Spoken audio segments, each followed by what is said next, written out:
Ahojte, čaute, tu je Debnár Adam z blogu adamdebnar.sk a dnes vám prinášam jednu skvelú recenziu na program, ktorý sa volá Dropbox.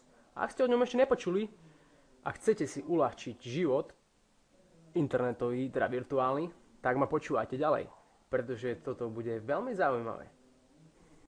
Dropbox je program, ktorý synchronizuje vaše súbory, ako sú obrázky, videá, dokumenty s vaším Dropboxovým účtom, ktorý máte na internete. Je to vlastne taký virtuálny priestor alebo virtuálny harddisk, kde si ukladáte všetky dokumenty. A k tomuto harddisku máte prístup napríklad z vášho telefónu alebo z iných počítačov, ktorí majú prístup na internet. A čo sa s tým dá všetko robiť a ako vám to vlastne môže uľahčiť prácu, vám ukážem teraz. Tak, do prehliadača si naťukajte dropbox.com. Ocitneme sa na stránke Dropboxu. Ak viete po anglicky, pustite si toto úvodné video a budete okamžite vedieť, o čo sa jedná. Keď neviete, tak hneď môžete stiahovať. Kliknite Download Dropbox. Stiahnite si ho. Nainštalujte.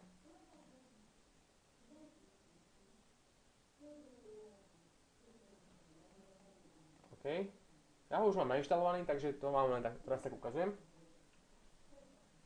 Dajte install a klasicky. Po inštalácii jednoducho klikneme na prieskumníka. A všimneme si na ľavej strane vznikol nový adresár Dropbox. Sem si budeme ukladať všetky potrebné dokumenty, súbory, obrázky, videá, mp3, ktoré chceme vlastne archivovať na internete. V takomto prípade môže sa nám pokaziť počítač a tieto dokumenty stále budú na internete. Máte k nim prístup cez internetovú stránku dropbox.com alebo si nainštalujete Dropbox aplikáciu na ten iný počítač, na ktorom ste a nalogujete sa do ňa. Ale klasicky, keď ste v nejakej internetovej kaviarni alebo niekde mimo, prídete do Dropboxu, login,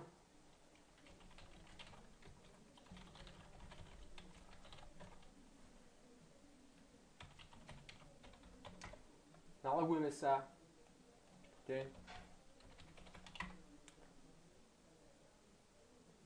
tak a všetky dokumenty, čo mám u mňa doma v počítači, tak budú synchronizované automaticky aj s Dropboxom, ktorý sa nachádza na internete, tzv. Cloude, ktorý je archivovaný niekoľkokrát a popri tom je bezpečný, pretože využíva technológie, ktoré využívajú aj banky na svoje prevody, čiže vaše údaje sú teoreticky v bezpečí.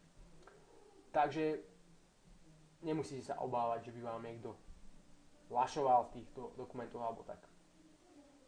Ďalšou výhodou Dropboxu je rýchle zdieľanie. Ako väčšinou zdieľate svoje súbory?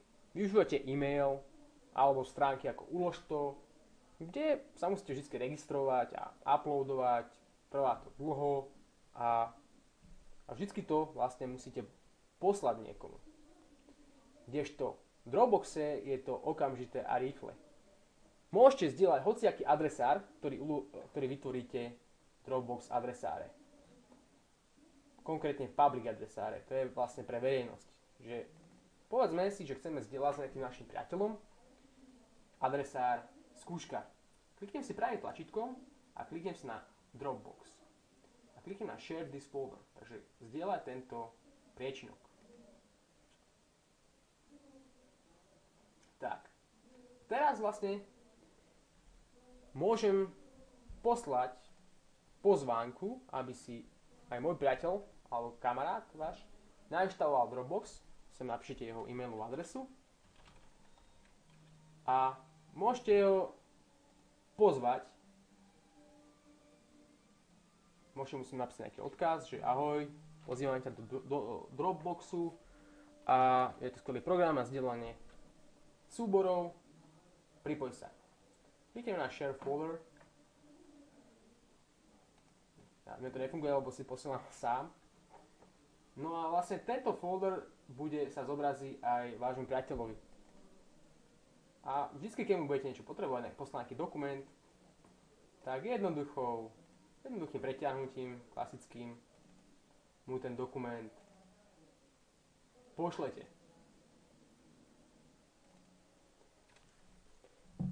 Takže jednoduchým preťahnutím mu tento súbor pošlete, napríklad túto knižku, už sa to uploaduje.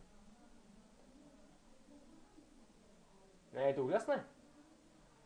Možno tu nevidíte nejaký veľký zmysel, ale pre mňa, čo pracuje dosť často so súbormi a človek posiela, tak je to podľa mňa super.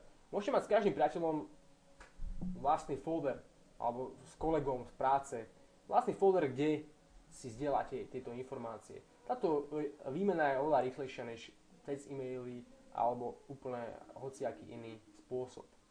Takže si myslím, že Dropbox je prevratná vec a pokiaľ Dropbox nebudete používať, tak to ako keby ste ešte stále používali telefón s vytáčacím kruhom. Čiže si myslím, že Dropbox by mal mať každý človek. Každý, kto žije internetom. Dropbox je úplne zadarmo. Máte tam 2 GB priestoru voľného.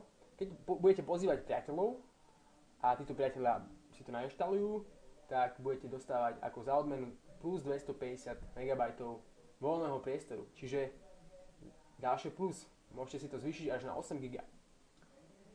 Takže Dropbox je podľa mňa prevratná vec pre vlastne zasielanie súborov a nič vám nestojí v tom, aby ste ju vyskúšali. Takže choďte, skúšajte a dávajte mi vedieť, či sa vám Dropbox páči.